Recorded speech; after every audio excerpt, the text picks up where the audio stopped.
Good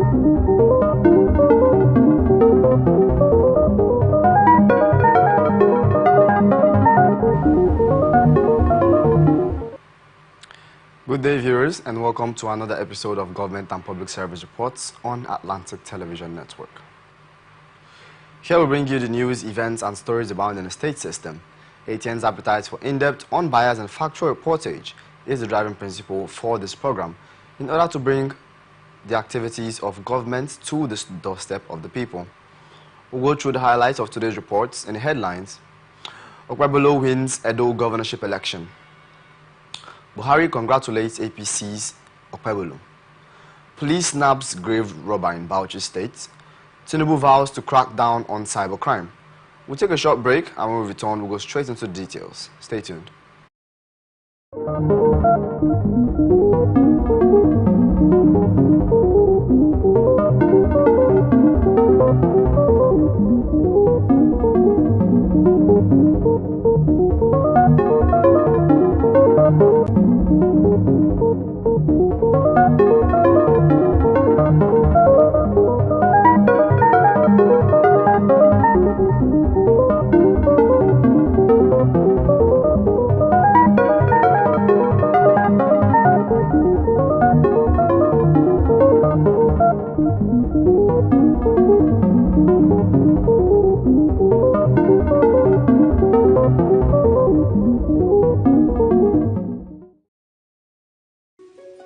The people of Maiduguri need your help.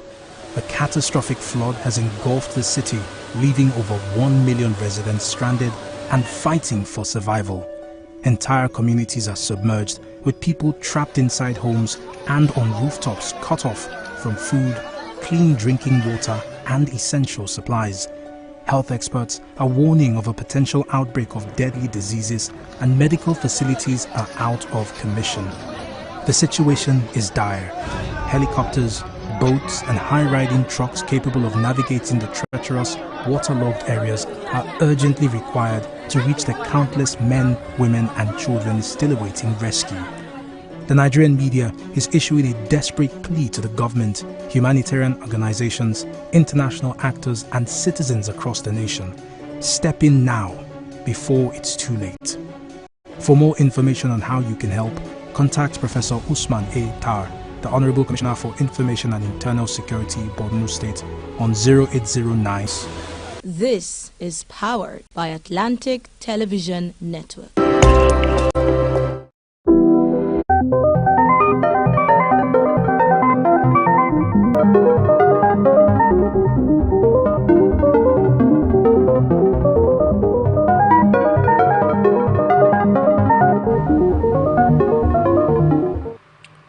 Welcome back, and now we dive into the details for today.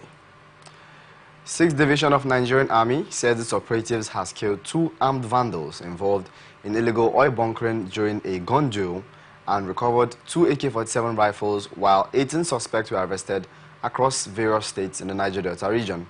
Also, the Army said the troops destroyed 13 illegal refining sites, 7 boats uncovered, 18 Deputy Director, 6th Division Army Public Relations, Lieutenant Colonel Jonah Danjuma, who disclosed this in a statement issued in Port Harcourt, the River State capital, said the feat followed the Army's consolidation on the ongoing anti-illegal bunkering operations.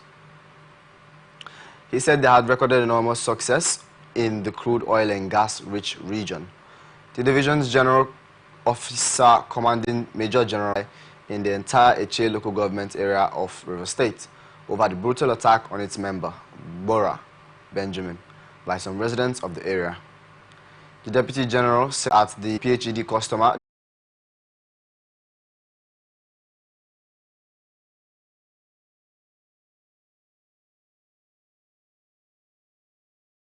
exchanging handshakes while the police state, where 2 other members of the syndicate were arrested. He identified the 2 suspected members of the syndicate as Bolaji Zuta and Oladimeji Yusuf. The PPRO said on the 18th of September 2024, following the confessional statement of an armed robbery suspect, one Kudri Yusuf, a male 30 years old, who had gone to rob a residence at the Sele Ejiri Road in Ijebu-Ode on the 10th, admitting to stealing multiple iron rods and selling them to scrap metal buyers in separate transactions amounting to 9,500, 12,000 naira and 5,500 respectively. Dauda Saidu also disclosed that the proceeds were used to purchase an undisclosed quantity of Indian hemp and food items for personal consumption. CP Awal Musa Mohammed has instructed that Dauda Saidu be prosecuted following the conclusion of the investigation. Additionally, he emphasized the importance of parental supervision and urged parents and guardians to be vigilant in monitoring their children and wards.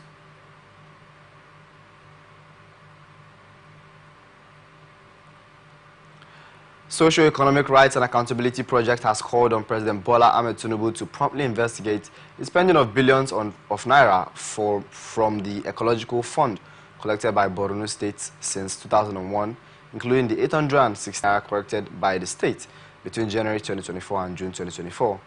A statement on Sunday signed by SERAP's Deputy Director Kolawole Oluwadare said suspected perpetrators of corruption and mismanagement of ecological funds should face prosecution if sufficient admissible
urged President Tinubu to direct the Attorney General of the Federation and Minister of Justice Lateef Fagbemi and appropriate anti-corruption agencies to urgently identify and ensure access to justice and effective remedies for affected victims in Borno State. Serap further urged Tinubu to instruct the Secretary to the Government of the Federation, George Akume, to collaborate with the appropriate anti-corruption agencies to track and monitor the spending of the Ecological Fund by the Federal Capital Territory, Abuja, while all 36 state governors and all local government areas of the country, as well as all emergency management agencies across the country, funded through the Ecological Fund.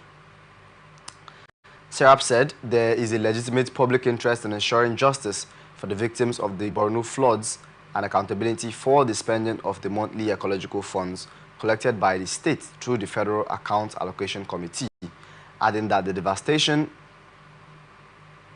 in Borno highlights government's obligation to promote and ensure transparency and accountability in spending of ecological funds by all tiers and emergency management agencies.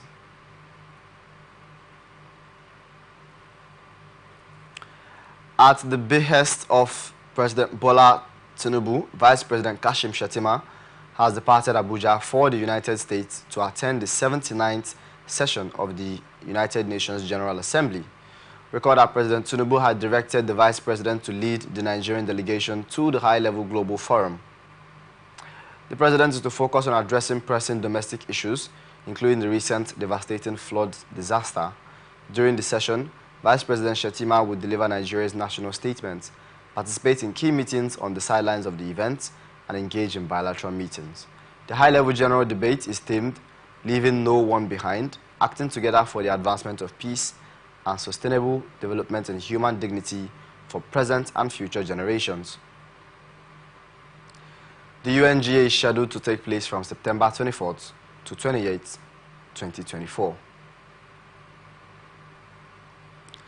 In a decisive move to tackle cybercrime and transitional car theft, President Bola Tinubu has declared security and law enforcement agencies to intensify efforts in cracking down on individuals involved in these illicit activities, according to a statement issued on Sunday, September 22, by his Special Advisor on Information on the Strategy, Bayo Onanuga.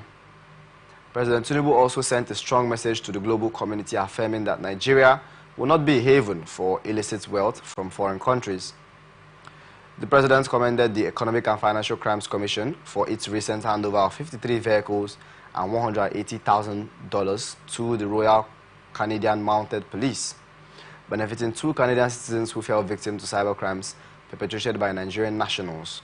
President Tinubu emphasized that depriving criminals of their proceeds is a potent tool in combating these crimes. The President expressed concern over the involvement of transitional organized criminal groups in exporting stolen vehicles to Nigeria. However, he praised the EFCC's collaboration with partners to address this menace. To safeguard Nigeria's economic financial integrity, President Tinubu instructed anti-corruption agencies to protect the country from organized crime infiltration. He also went on to stress the importance for preserving the value of seized and confiscated movable assets for the state, society, and victims, in line with existing legislation and international conventions. He said, Nigeria will continue to work with its international partners to ensure that cyber criminals and organized crime groups involved in transitional car theft are deprived of the benefits of their illegal activities. To this end, President Bola Tinubu has directed security law enforcement agencies, including the EFCC, the Nigerian Customs Service, the Nigerian Police Force, and the Nigerian Ports Authority to intensify efforts in cracking down on individuals in possession of and tracking in stolen vehicles. The President notes that one of the most effective tools available to law enforcement agencies is depriving criminals of the proceeds from their illicit activities. He acknowledges the recent handover of 53 vehicles and a huge amount of cash in dollars by the EFCC to the appropriate empires involved. On behalf of 2 Canadian citizens who were victims of cybercrime perpetrated by Nigerians. While expressing concern over the involvement of transitional organized crime groups in exporting stolen vehicles in Nigeria, President Tinubu commends the Commission for collaborating with partners to ensure a coordinated and professional repose to this menace. The President further directed all relevant agencies, particularly the anti-corruption agencies, to protect Nigeria's economic and financial integrity from organized infiltration.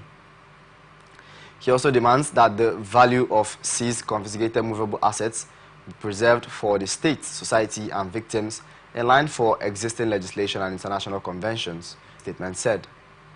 The President strongly affirmed Nigeria is not a destination for stolen vehicles and a haven for illicit wealth from foreign countries. You are watching the Government and Public Service Reports on Atlantic Television Network. We'll be back after this short break. Stay with us. The people of Maiduguri need your help. A catastrophic flood has engulfed the city, leaving over 1 million residents stranded and fighting for survival. Entire communities are submerged with people trapped inside homes and on rooftops cut off from food, clean drinking water and essential supplies. Health experts are warning of a potential outbreak of deadly diseases, and medical facilities are out of commission. The situation is dire. Helicopters, boats and high-riding trucks capable of navigating the treacherous, waterlogged areas are urgently required to reach the countless men, women and children still awaiting rescue. The Nigerian media is issuing a desperate plea to the government, humanitarian organizations, international actors and citizens across the nation. Step in now, before it's too late. For more information on how you can help, contact Professor Usman A. Tar, the Honorable Commissioner for Information and Internal Security, Borno State, on 0809-233-3955. Every second counts. This is powered by Atlantic Television Network.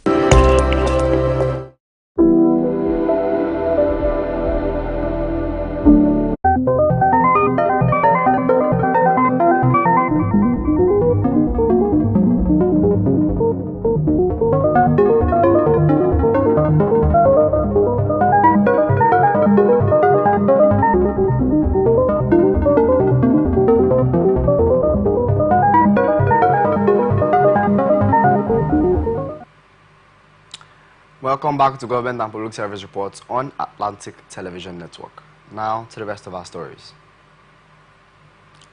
An 80-year-old grandfather, Pa Aremu Shojobi, has been arrested by the NDLEA after 14 kilograms of cannabis were found in his home in Yanakbaja, Lagos State.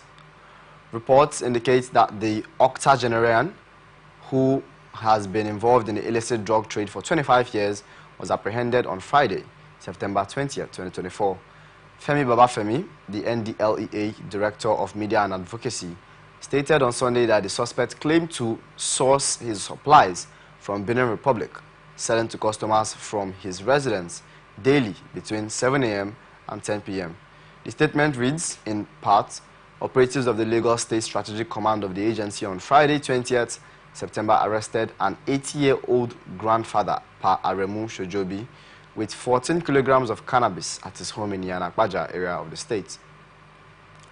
In his statement, the octogenarian claimed he has been in the business of selling illicit drugs for 25 years. He further claims he gets his supplies from Benin Republic and sells to customers from his residence between 7 a.m. and 10 p.m. daily. In the same vein, NDLEA operatives in Lagos on Wednesday, 18 September, raided the two homes of a community leader and Sarkim Yama of Badagry West LCDA, Alhaji Basir Mohammed Talba, where a total of 226 kilograms of cannabis was recovered from his two wives and son. Though Alhaji Talba is currently at large, a search of his house in Ashipu area of Seme Badagry led to the recovery of 93 compressed blocks of cannabis sativa weighing 57.6 kilograms from his first wife, Ashmau Bashiru, 35-year-old, and son, Sadat Bashiru, 22-year-old. While another search of the house at Aketegbo area of Seme Badagry led to the seizure of 302 compressed blocks of cannabis weighing 168.6 kilograms from his second wife, Hawa Bashir, 42-year-old. No less than 720 blocks of Arizona, a strain of cannabis weighing 390 kilograms, were also recovered from a Mitsubishi van delivery marked MUSXH at Ojo area of Lagos on Monday, 16 September, he added.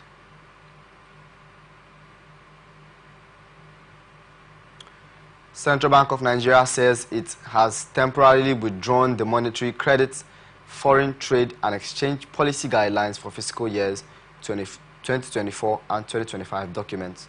It said the revocation of the documents is to minimize the risk of any further misinterpretation or misrepresentation or misinterpretation resulting in confusion among stakeholders, adding that the excerpts of the policy document stated that the bank will sustain ways and means advances to the federal government as a % limit of the fiscal years 2025.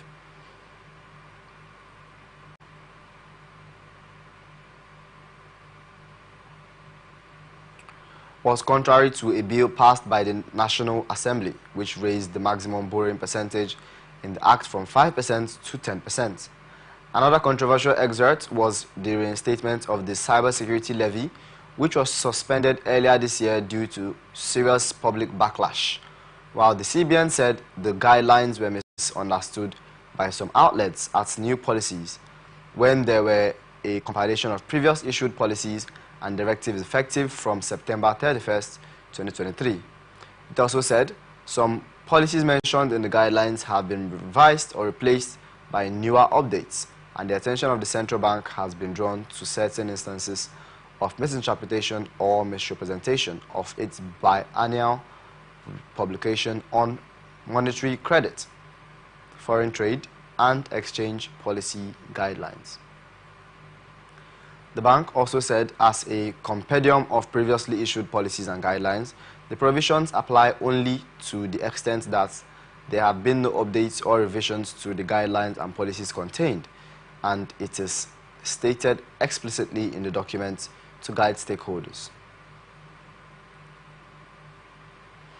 Monetary Policy Committee (MPC) of the Central Bank of Nigeria (CBN) is expected to keep interest rates unchanged as the Apex Bank begins a two-day policy meeting today.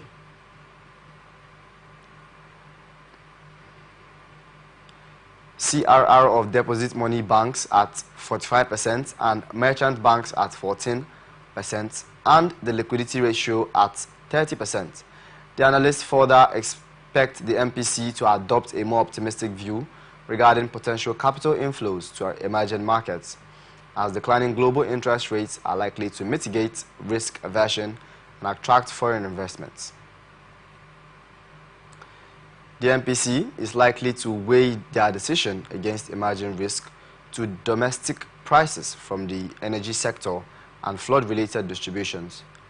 For instance, the Consumer Price Index (CPI) data from the National Bureau of Statistics (NBS) reports showed that headline inflation rate slowed to the second consecutive month to 32.15% year-on-year in August against 33.40% previously.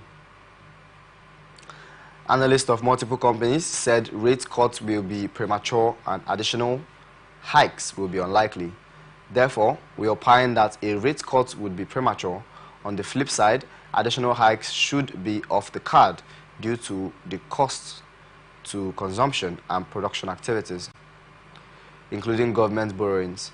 On the back of these, we forecast a hold decision this week to allow the MPC evaluate the evolution of microeconomic dynamics and measure risk appropriately. Analysts explained that following this, the given debt management office's front-loading of government borrowings in the first half of this year, there would be short-term bullish trend to persist in the fixed income space, albeit softer, leading to cautious rotation into the equities market. Also, analysts have, from various security agencies, said that, like in previous committees and meetings, there will be considered development in the global and domestic economy since the last policy meeting. On the global scene, major central banks are easing monetary policies as headline inflation trends closer to target levels. Domestically, Nigeria's GDP growth remains resilient, while headline inflation has decelerated to 2%.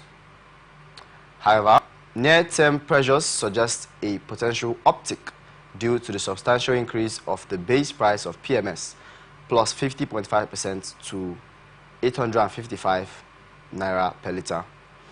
Additionally, we point out recent efforts by the CBN to stabilize the naira amid the persisting demand pressure. Consequently, we expect the CBN to adopt a cautious hold the MPR at 26.25% and retain all other policy parameters, they said.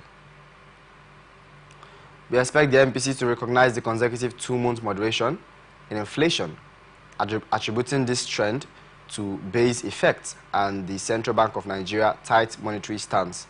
However, the committee is likely to express concern over the significant increase in the fuel prices and its potential to exert upward pressure on inflation in the near term. They said security analysts said the naira has remained volatile since the last monetary policy meeting on 23rd July, given the limited FX supply amidst increase in FX demands.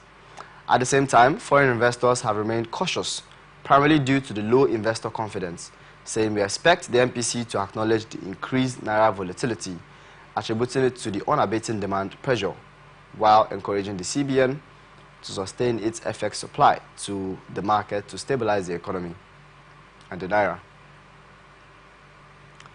The MPC, they said, faces a pivotal decision: either maintain current rates to allow previous hikes to fully impact the economy, or continue rate increase to reinforce gains from prior adjustments owing to the elevated inflation risk excavated by the recent rise in PMS. Additionally, the intensification of global monetary policy easing reduces the risk of capital flight from developing markets like Nigeria, therefore lessening the pressures for defensive rate hikes.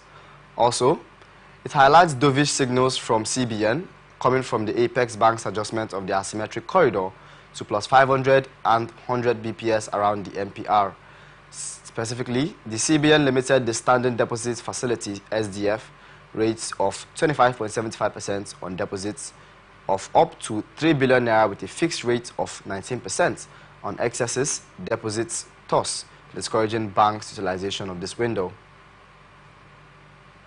As a result, fixed income yields have now pared down over time. Given these developments, we expect the MPC to keep the policy retaining all other parameters, they said. Other institution and Director of Political Economics Professor Anthony Killer has also advised to pause in interest rate hike. He said interest rate adjustments have a limited impact on the Nigerian broader economy. According to him, in many advanced and well-structured economies, decisions made by the MPC significantly affect sectors such as finance, retail, and real estate. He noted that these economies heavily rely on interest rates to influence investing, borrowing, and spending decisions, with outcomes from such meetings directly in the Nigerian system, where in more significant parts of the economy is neither captured in nor affected by interest rates. The only rate that affects most Nigerians is the foreign exchange rate, Killer explained, emphasizing that the MPC's influence on this remains limited. He also expressed reservations about the metrics used by the MPC to assess inflation and other economic indicators. He underscored the inflation rates considered during these meetings don't resonate with the harsh realities faced by ordinary citizens. He said, the inflation rates they use for the analysis do not reflect what most people are experiencing in their everyday lives. He added that in its current form, the MPC's decision may remain confined to academic exercises or have a limited impact on the population. To make the MPC's decision more impactful, he called on the Apex Bank to review its economic indices and improve consumer finance structures. He said, for the MPC to matter, the CBN needs to take recognizance of these limits and work towards reviewing its index for measuring inflation, growth, and other economic indices.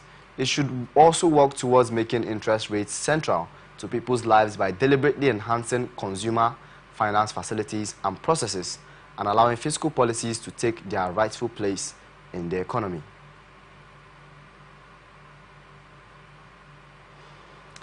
And